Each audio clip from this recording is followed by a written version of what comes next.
Mummy comes out tomorrow, and the reviews aren't great.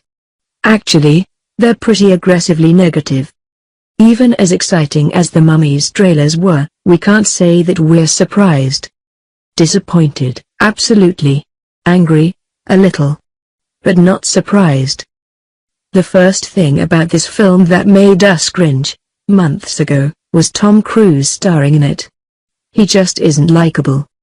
Sure, plenty of his characters are likable, but himself isn't. He's Scientology's golden boy and he also tends to come across as bonkers.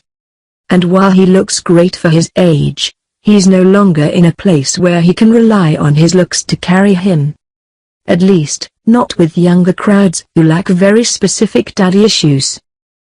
There's also the running joke about how Tom Cruise is always running from things in movies. There's a ridicule factor.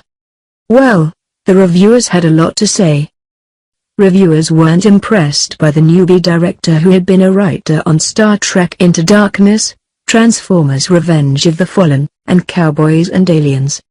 In other words, in a bunch of big movies that weren't even a little bit good, did anybody else need to drink to get through Into Darkness? It wasn't just an affront to everything that Star Trek represents, it was also just a bad movie. But they also had some choice words about casting Tom Cruise in the lead. I never came to think of Cruise's character as anything more than a lying cheat who would occasionally do the right thing, said Daniel Krupa for IGN. Imagine if there was only ever enough time to show the worst facets of Indiana Jones or Nathan Drake, he continued. So, basically, we have a protagonist who is at least as unlikable as Tom Cruise himself. That's not good. Cruise is perfectly fine in an unchallenging role, but there isn't enough time to make Nick into even a generic lovable rogue. Krupa's description just makes us want to watch the 1999 film again. Those were some lovable protagonists. Sometimes, casting decisions seem to be made independently of what character someone's playing. Like, Chris Pratt is great on Parks and Recreation and in Guardians of the Galaxy, but those are both lovable roles for a lovable actor.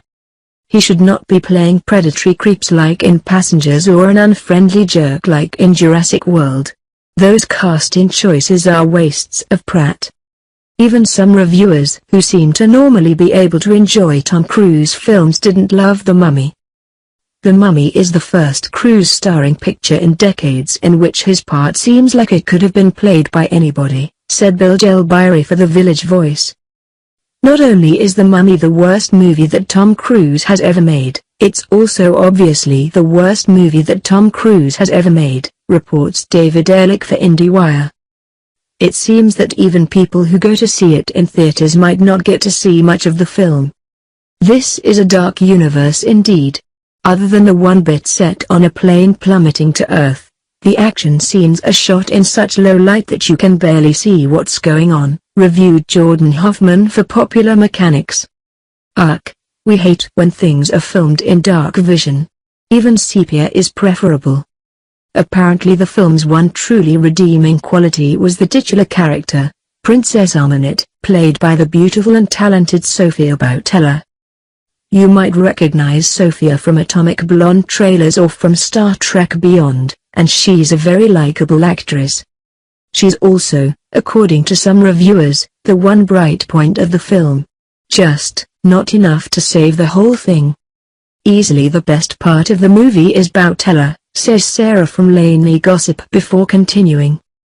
She has such tremendous physicality that even though you can tell there's some CGI polish applied, you can also tell that Boutella is really crawling around, contorting herself into broken mummy shapes that are easily the creepiest thing in the movie. That, at least, is a relief. Nobody watched Snow White and the Huntsman for the protagonist, they went to see Queen Ravenna.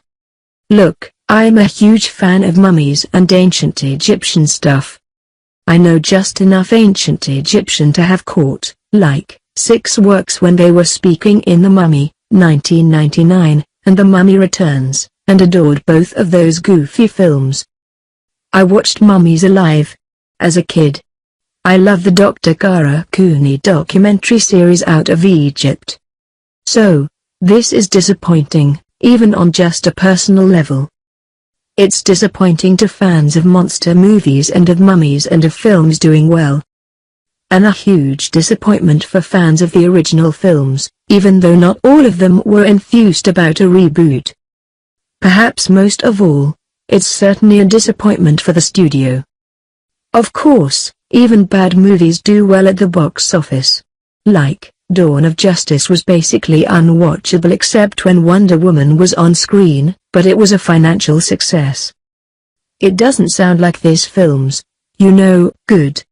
But Bautella's scenes might be worth watching, but maybe just in a YouTube supercut. On the plus side, if this Dark Universe thing doesn't pan out, at least maybe Johnny Depp won't get to star in The Invisible Man. Every time that Johnny Depp isn't in a movie is a small victory,